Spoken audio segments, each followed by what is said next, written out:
The views and opinions expressed in this podcast are simply that, opinions. All are presumed innocent until proven otherwise in a court of law. Sensitive topics are discussed. Discretion is advised.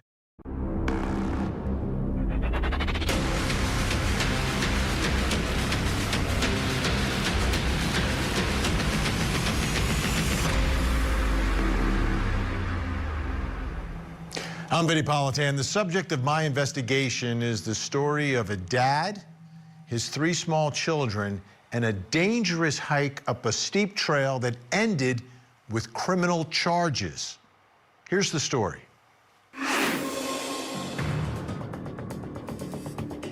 On October 11th, Micah Smith loaded up his 3 young children, ages 2, 4, and 8, and set off into the mountains above Big Cottonwood Canyon on what he called a hike. As a brutal storm rolled in and the temperature dropped, the trail turned unforgiving. Smith did not check the weather, and rescuers later said even trained professionals struggled to reach their location. When found, 2 children were in critical condition, 1 nearly lifeless. Prosecutors now call this hike a nightmare and have arrested Smith and charged him criminally for taking the children on this dangerous adventure. This story makes 0 sense. As we dive into it this hour, I think we'll all be scratching our heads for like an hour, trying to understand and comprehend what happened here and why it happened. But that's our job. That's what we're going to investigate tonight. Let's bring in Court TV field reporter Cody Thomas, who's been digging into this for us today. Let's start with the hike itself, and so we get a clearer picture of what's going on here. What happened on that hike? Well, Vinny, what started out as what seemed to be an innocent hike between a father and his 3 young children, ages 2, 4, and 8, so all of them below 10, quickly turned into a nightmare, Vinny. The father quite literally chose the hike over his own kids' safety and left them in critical conditions. We can see some of the images here taken by the rescue crew on the way up to find the 3 kids and the father. You see how snowy, how rough and harsh these conditions were, the elements were the night that they were found. And that circle right there on this image, that is from the base of the trail up to where they had to go to find everyone. Now, Vinny, as far as what happened and the exact details, diving deeper into the details of it, the probable cause affidavit lays it all out. So it reads, quote, members of the search and rescue team, Deputy Francho and Trooper Haney, deployed via helicopter and located the 8-year-old standing alongside a boulder with a few sticks stacked against it and were hoisted to their location. They noted that the children were not wearing much clothing, stating that the 2-year-old was under the 4-year-old, and the 4-year-old was mostly exposed, unconscious, and appeared lifeless. Deputy Francho attempted to find a pulse on the 4-year-old and detected no pulse. The 8-year-old reported that on the day of the hike, they got snacks. She said Smith, Micah Smith, the defendant here, told her it was going to be a 9-mile hike and a 9-hour hike, but wasn't sure which. The 8-year-old described that she was tired at the beginning of the hike and ate the snacks they were supposed to save. The 8-year-old said they climbed about 2 miles from the top and they had to climb rocks and grab onto bushes. The 8-year-old said near the top, the clouds started to come in and she suggested to Smith that they should go. But he shook his head no and said, this is a once-in-a-lifetime thing. The 8-year-old said she again expressed to Smith that they should really go and said that she was getting scared. The 8-year-old said Smith told her, you shall not pass. And then the storm came in really quickly, and she described that it was snowing, hailing, and raining. She said she was worried about not living, but Smith told her that they were okay. The 8-year-old described that it was a really hard night and she was freezing cold. She described that she had to keep the 4-year-old warm and Smith had to keep the 2-year-old warm. The 8-year-old described that their teeth were chattering and their clothes were wet.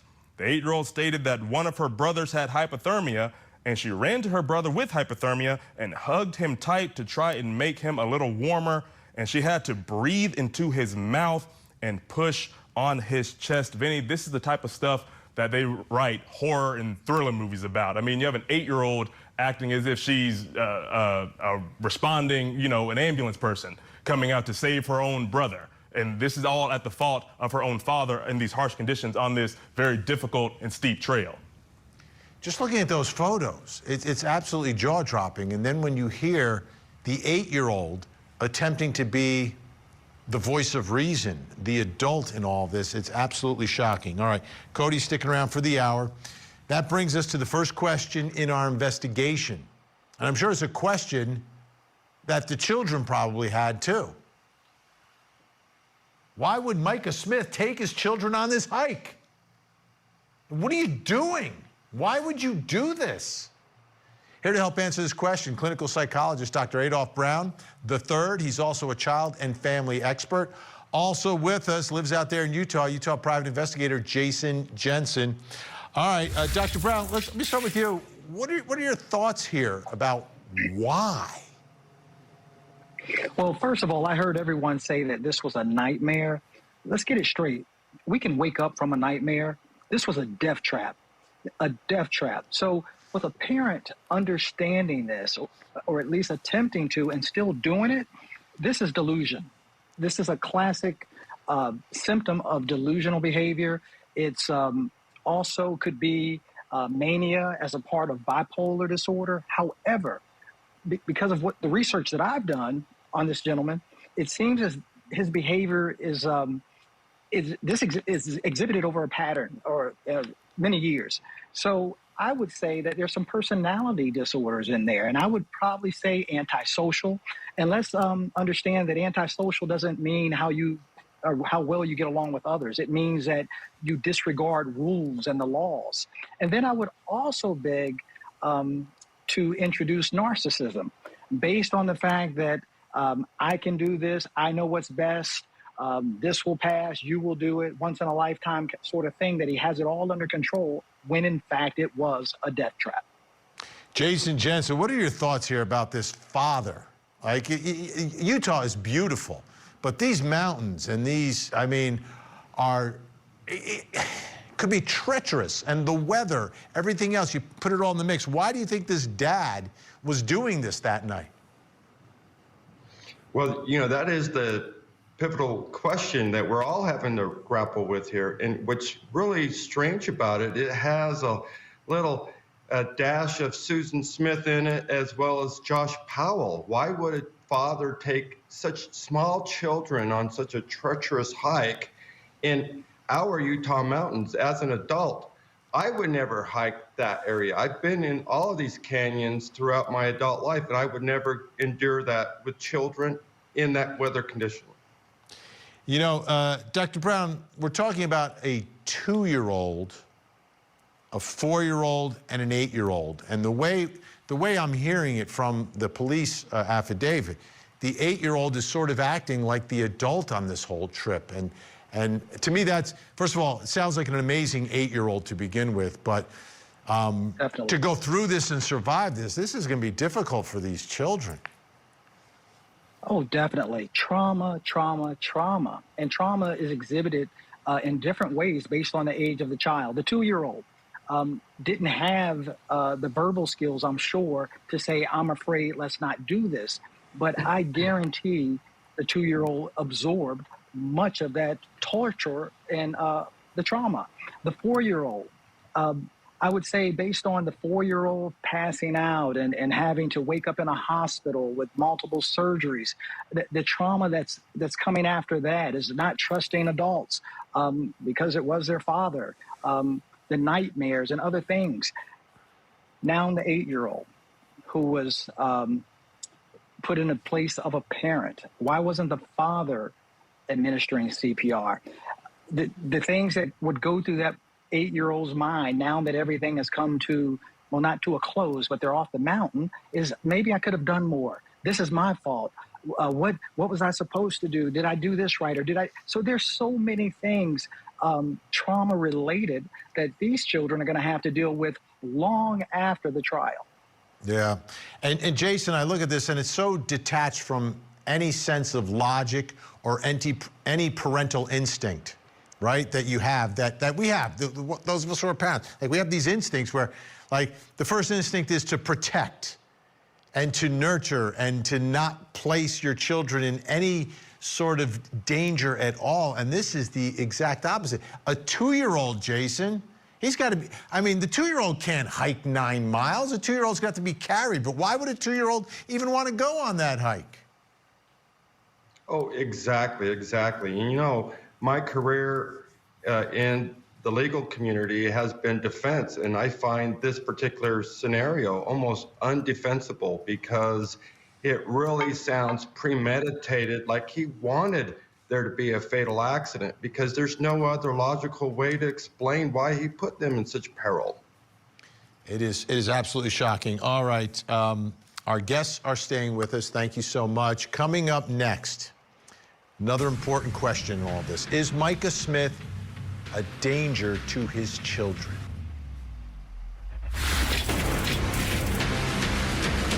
Children who had fallen down and taken some head trauma, including one who had stopped breathing.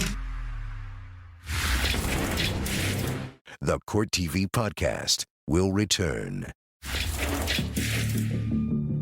The search and rescue folks, for them, this hike was a hard hike. This is not an easy hike. This is a one that even as trained professionals, they suffered injury trying to respond to it. Think about that. The search and rescue experts trying to save these children, they got hurt going out there. That's how treacherous it was on that hiking trail, going way up, miles. All right, let's bring back in Cody Thomas, who's been covering this for us. Let's talk about the children. What types of injuries did the children suffer as a result of this absurd hike? Well, Vinny, I just want to remind our viewers, these 3 children were only 2, 4, and 8 years old, exposed to these harsh conditions that could easily and quite clearly can take out an adult. Now, their injuries were laid out in detail in the probable cause affidavit. It says, quote, medical records show that while en route to the hospital, the 4-year-old was pulseless and CPR was initiated. En route, the 4-year-old was intubated and received approximately 25 minutes of CPR. It was noted that his heart rhythms were either asystole or bradycardic. Upon arrival at the hospital, his core body temperature was 17 degrees Celsius or 62.6 degrees Fahrenheit, and CPR was continued with 3 rounds of epinephrine. The 4-year-old was emergently placed on VA ECMO. While in the hospital, the 4-year-old suffered a stroke, which required a portion of his skull to be removed and an external ventricular drain to be placed. Smith stated they, quote, made good time up the trail and were near the summit around 6 p.m. Smith said around this time, the weather turned into mist, fog, rain, and hail. Smith said they attempted to hike back down the trail and made it approximately 600 feet down before he decided they should find shelter and estimated it was 8 p.m. Smith said while they attempted to hike down, the 2-year-old fell and hit his head and appeared dazed. Smith reported that around this time, the 2-year-old was unconscious and stopped breathing. Smith said he performed CPR on the 2-year-old until he was breathing on his own. And Vinny, as I'm reading this, our guest, Dr. Brown, has it right. This was a death trap, not simply a nightmare. It is unreal. So, father makes a court appearance. What is Micah Smith saying? Well, Vinny, he's still trying to convince everyone that he's not a danger to his kids, let alone anyone. Take a listen to what he tells a judge in a previous hearing. Is there anything that I can do to help show that I'm not a danger or threat? Okay. Well, Mr. Smith, that's an excellent discussion for you to have with your lawyer. At this stage of the proceedings, there's not anything further for us to decide. I've made my decisions in the case today. And Vinny, the decision the judge is referring to there is keeping Smith behind bars, denying his early release from jail. So he is currently sitting in jail as we speak. Yeah, in jail, away from his family. All right, Cody, thanks so much. And that brings us to the next question in our investigation. He's still a father. You know, the children have been through a lot. Are they ever going to want to see him again? Probably. But here's a big question. Is Micah Smith a danger to his children? It's one of the reasons he's locked up, right? Because we have no idea what exactly is going on here. Judge didn't have enough information, so I'm erring on the side of caution here. But is he a danger? Here to help with our investigation, clinical psychologist Dr. Adolph Brown III, also a child and family expert. Also joining us, Utah criminal defense attorney Sky Lazaro. She is the former attorney for Corey Richins. Great to see you. Sky, I'll begin with you. And to me, this is a big issue, right? One of the reasons you keep them locked up, keep them away from those kids who can be very vulnerable. They've been through all this. What are your thoughts about this issue? There's a couple of things that are going to go on in this case. He's going to have multiple venues where he's going to have to establish that he's not a manageable risk. As it relates to bail and whether or not he's released, one of the questions the statute contemplates is he a manageable risk either to the alleged victims or to the community? The other thing he's going to have to deal with is likely a DCFS action for Child and Family Services. And then they're going to make their own determination, and that goes through the juvenile court. So the question is will he see his children in the future? Probably yes. But how is the court going to handle that? Is it going to be supervised? It's not likely that he's probably going to see them, although I have managed to do that in some cases while he's in custody. All right, Dr. Brown, what are your thoughts here? Is this man, Micah Smith, at this point, a danger to his children? Indeed. In fact, as we talk about risk assessment from a mental health standpoint, what stands out to me most with the question that he asked the judge is that he doesn't even understand the danger that he put his children in. So that's a huge disconnect, that he's asking, what can I do? And not saying, I apologize, I'm remorseful. His behavior during the incident when he walked to the first responders and said, oh, my 4-year-old's dead. So, I mean, as parents, outside of love, our duties are to guard and guide, protect our children. I'm a father of 8. I couldn't imagine. This story has actually broken my heart. Because I see mental health all over it. The psychosis, the delusional behavior, the fact that he's away from the children, but he still doesn't understand the harm he put them in. He is indeed a danger and a risk. Dr. Brown, did you say 8? 8. Congratulations. That's we need young adults. we need a whole hour just to go through that, just to understand everything you've been through. But obviously the kids are in great hands. Sky Lazaro, so looking at Micah Smith, and what did you see in that appearance, in his interaction with the judge? And, you know, if you're stepping in to represent this guy, are you going to have kind of like a conversation, try to get him back down to reality, to understand what happened and the reality of what happened here? Absolutely. And I also agree with our other guest. There's likely some mental health issues going on here, or at least some, at best, lapses in judgment. You start with a mental health evaluation and try to figure out what's going on. I agree that question is a little bit weird, and sometimes that takes really hard discussions with your clients to say, look, what you did was not good. You put your kids not only in danger, they were actually injured.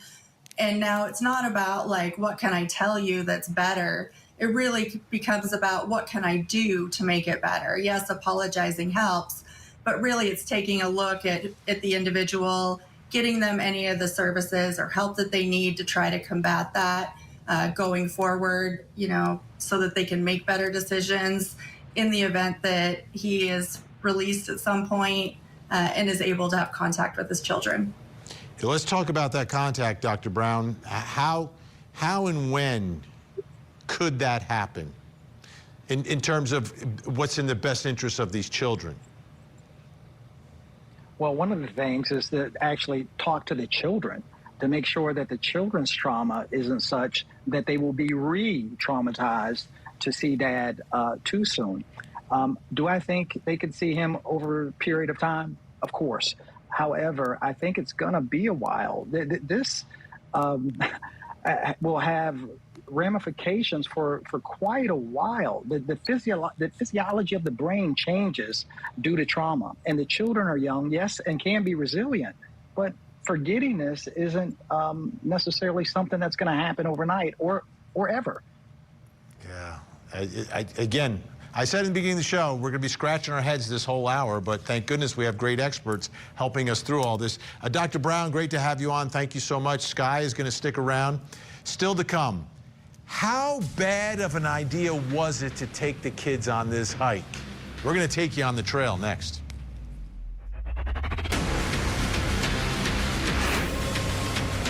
Now, back to the Court TV podcast.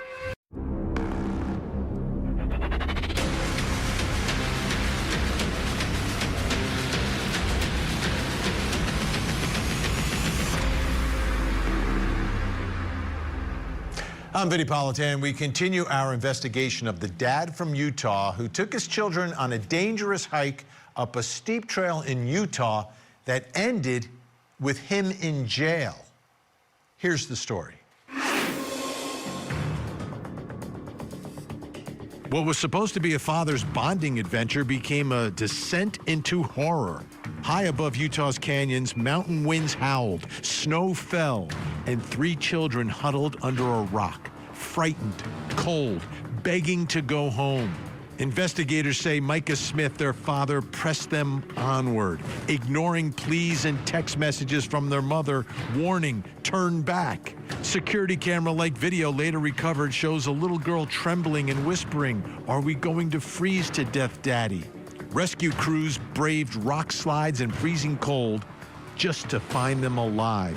But now Smith faces criminal charges, a reckoning for risking the lives he was supposed to protect. You know, the one thing about this job is there's always something that you would never expect or never even conceived could happen, happens. This is one of those cases. This is one of those stories. Those children are 2, 4, and 8 years old. I want to get some more details now. Let's bring back in Court TV field reporter Cody Thomas. Let's talk about the trail itself, because I think it's really important that we have some context for this, especially those of us who haven't been out there, maybe those of us who don't do a lot of hiking. What was it like on that trail?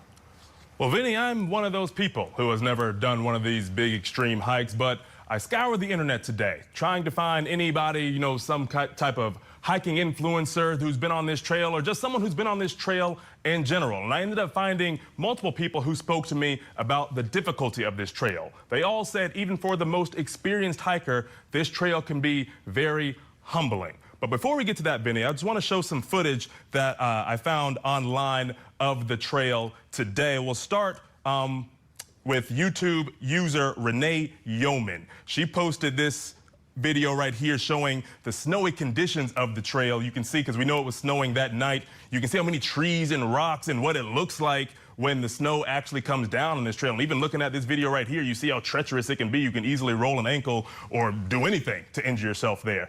Moving along, Vinny, this is YouTube user Hike With Me. This is showing how much brush is on the trail, because remember the 8-year-old talked about once they got closer to the top, talked about grabbing onto bushes and trees, trying to balance themselves and keep from falling and injuring themselves. But you see how thick some of that brush is on this, again, very treacherous and rocky trail. And Vinny, we also have a video from user on YouTube, Murphy Travels. These are the Twin Peaks. This is the top of the trail. Now we know they didn't, Micah Smith and his children did not make it to these peaks. But you see the peaks there. You see what it takes to get there, how high up it is. And Vinny, again, we're talking about a 2-year-old, a 4-year-old, and an 8-year-old traversing land like this. But Vinny, take a listen to this hiker who spoke to Scripps News Group talking about how difficult of a trail this actually is. My kids hike and they're 8 and 10 and they're They're nowhere near, they couldn't do that trail. That is a very impressive and difficult trail. Especially in Utah, people hike so much here. So tragedy can occur to any family that does that. So just, yeah, always be prepared, but our thoughts definitely and prayers go out to them. Now, Vinny, this is where it's about to get interesting because I actually spoke and interviewed a local hiker personally today, a man named Zach Rivera who lives in Salt Lake City. And in fact, he told me he lived so close that as we were talking, he could see the Twin Peaks from the window of his house. Now, he also told me this is a guy who does Ironman competitions and triathlons. Just to give you and our viewers an idea of the type of shape this guy is in, take a listen to what he had to say about the difficulty of the trail. It starts relatively easy, not too bad, and then it leads to this beautiful meadow that's super open, and that's when you basically lose the trail. So at that point, you kind of have to you got to be really good at route finding. We lost the trail a bunch of times when we were doing that route. Once you get past the meadow, there's this place that a lot of locals call Boulder Hell. And it's just big boulders. You're basically just boulder hopping. Lots of areas where you could lose your footing. Unstable rocks. Definitely a good place to roll your ankle very easily. At that point, so once you continue to get past Boulder Hell, there's a lot of areas where it turns into like class 3, class 4 scrambling, where you're going to use your hands. And it's basically not quite rock climbing, but areas where if you fall, you could seriously injure yourself or die. Gotcha. And then it gets to another point where they call it the crux. It's like the hardest section of the hike. And that's like a 60-foot wall. That's like, it's not super vertical, but it's like this. It's pretty dang steep. And that's intense. I do Ironman triathlons, and we've been doing all sorts of crazy peaks in the Wasatch. And when I first hit Broads Fork, it was humbling, big time. Definitely some really scary spots where you have to down climb also, which is scarier than the climb itself. A lot of people say Lone Peak is the hardest peak in the Wasatch. I think Broads Fork Twin Peaks is harder than Lone Peak. So that's my opinion. So, Vinny, just a quick little recap here. He talked about boulder hopping, unstable rocks, and the fact that you could die at a certain spot if you lost your footing and fell. Now, another thing to note that he told me was that around the time that this happened with Micah and his kids, he says everyone out there, the hiking community, everyone who lived in the area knew that this massive storm was coming. Take a listen to this. You don't want to be up there when a snowstorm's hitting at all.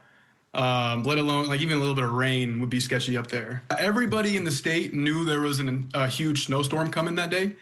And that was not a day to be hiking at all. It was just one of the biggest snowstorms we had this year already.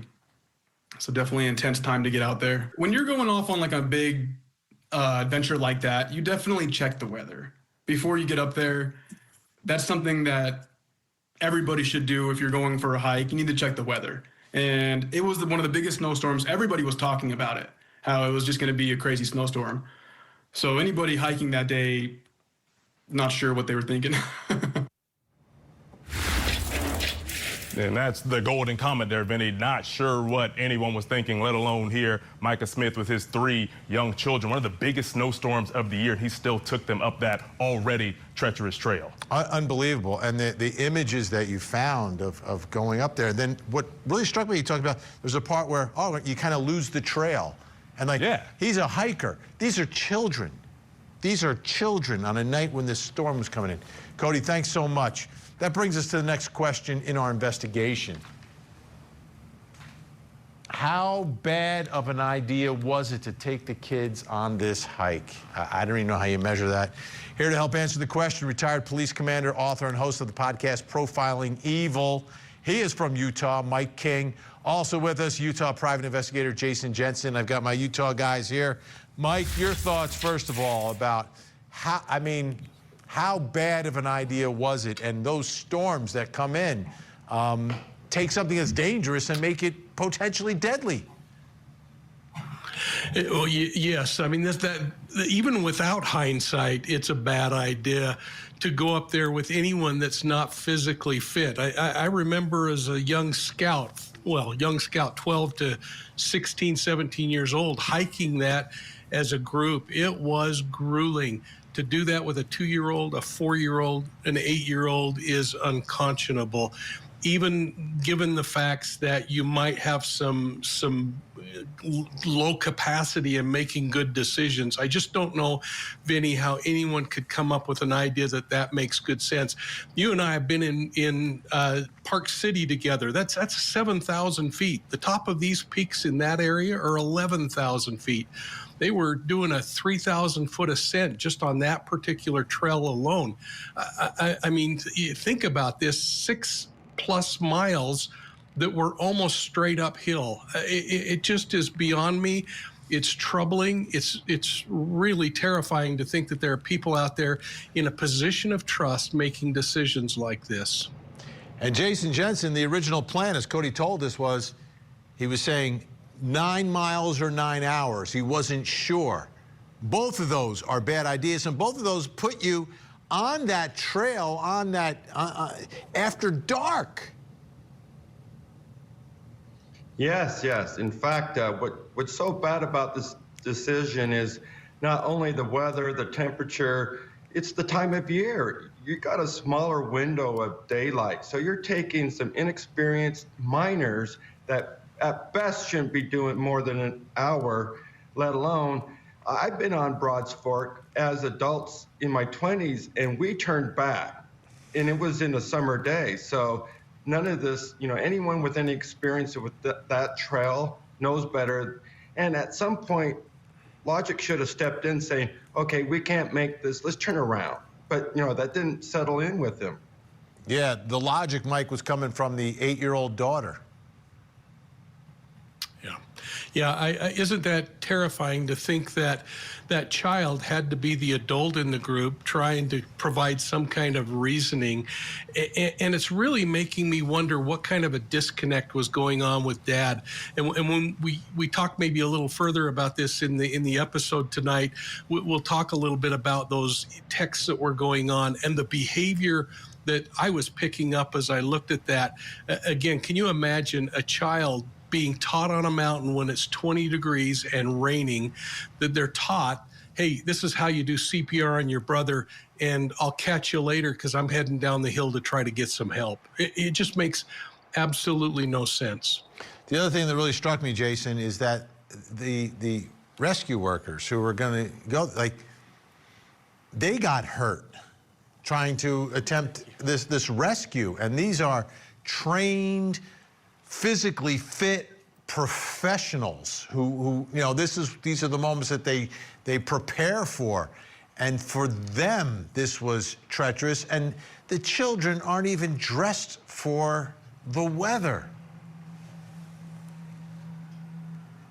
Exactly. They knew that they were cold. They knew that they were not dressed well enough for the occasion, and they had the wherewithal to realize there's some kind of criminality here, so they retraced the steps to see how treacherous it was for these little children.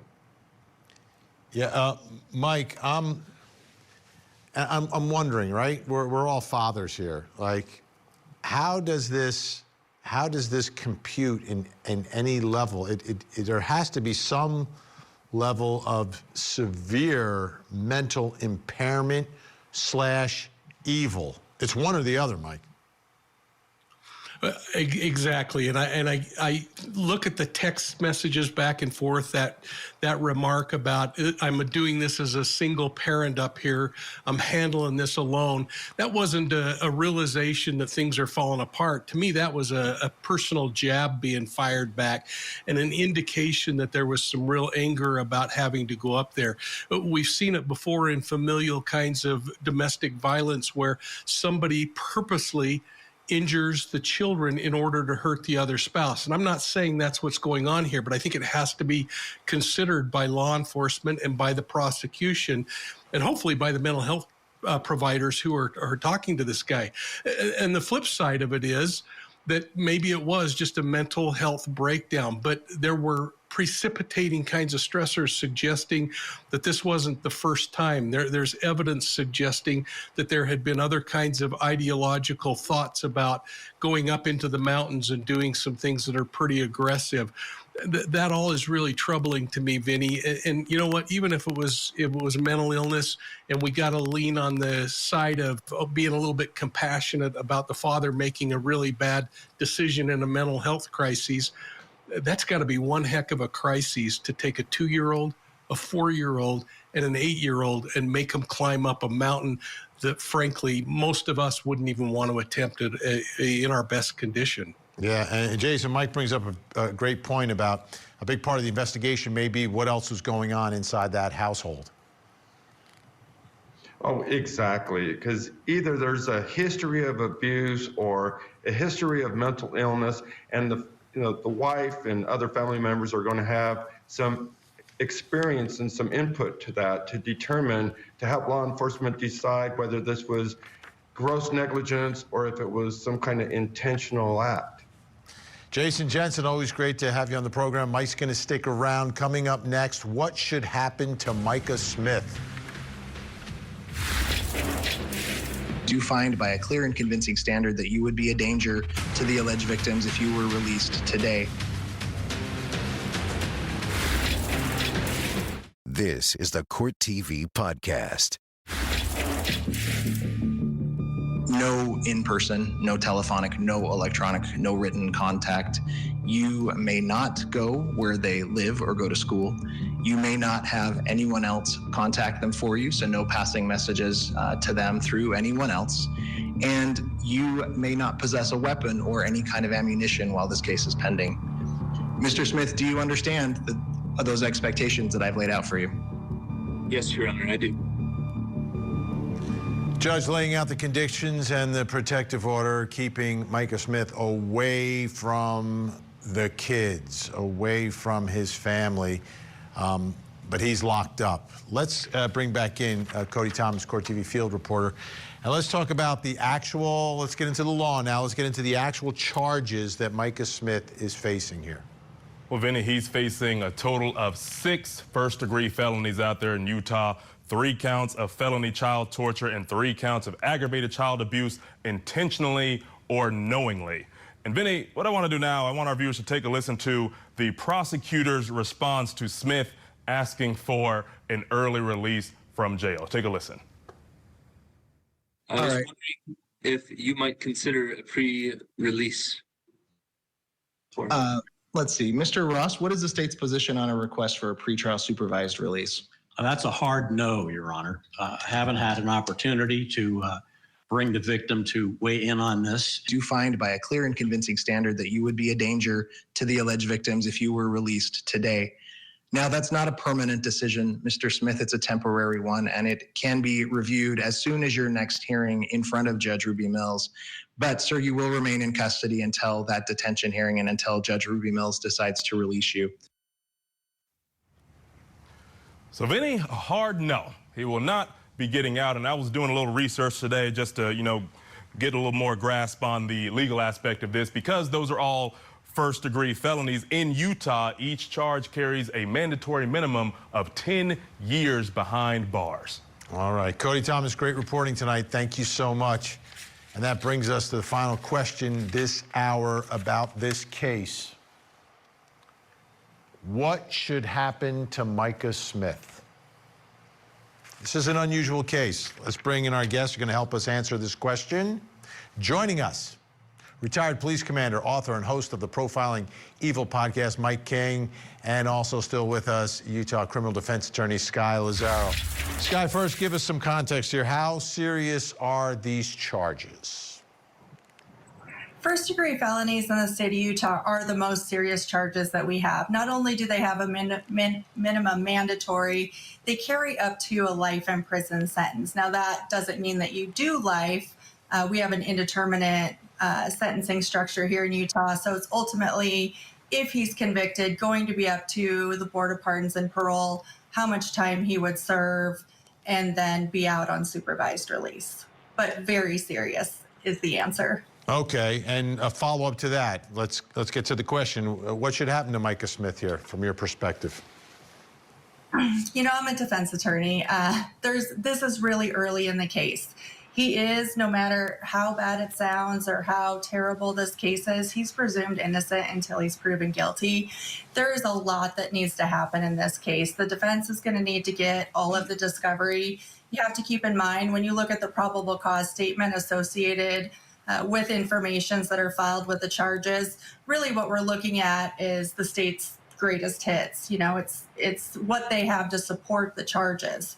So if there's mitigating evidence out there, or there's other things that need to be considered, those things will still need to come to light. Mike King, from your perspective, what should happen here to Micah Smith?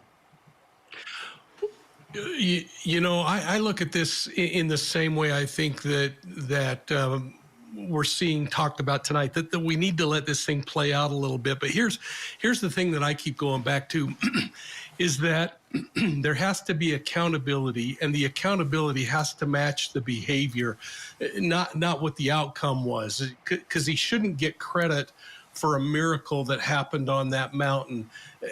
And I think equally important that the patterns before that single day also need to be taken into account, because as we see these kind of multiple factors stacking up, we don't want to treat it as a one-off. We've got to be able to look at whether this was an escalating problem and whether it's something that has been repeatable. We've talked about it before, Vinnie. Past behavior is predictive of future behavior.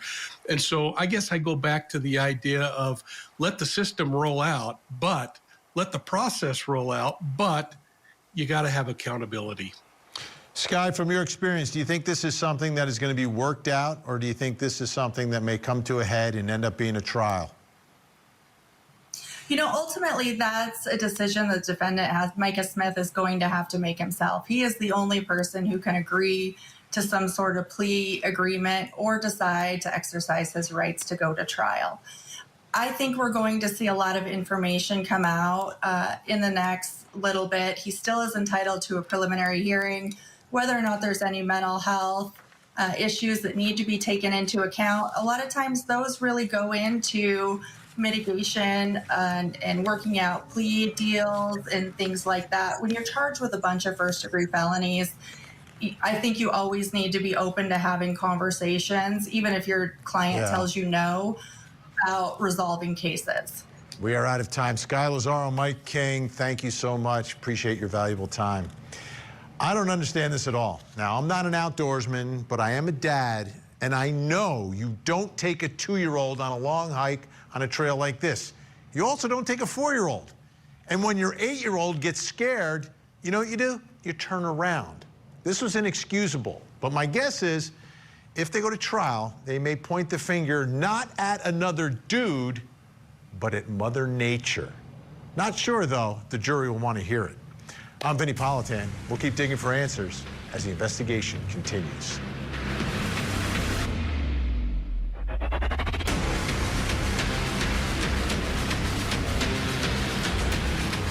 There you have it. If you want to see more in-depth reporting on the latest true crime stories, you can see me every weeknight, 8 p.m. Eastern on Closing Arguments. Thank you so much for downloading. And as always, please don't forget to hug the kids. This podcast is a production of Court TV. Go to CourtTV.com for more content, trials on demand, and to find out how to watch Court TV in your area.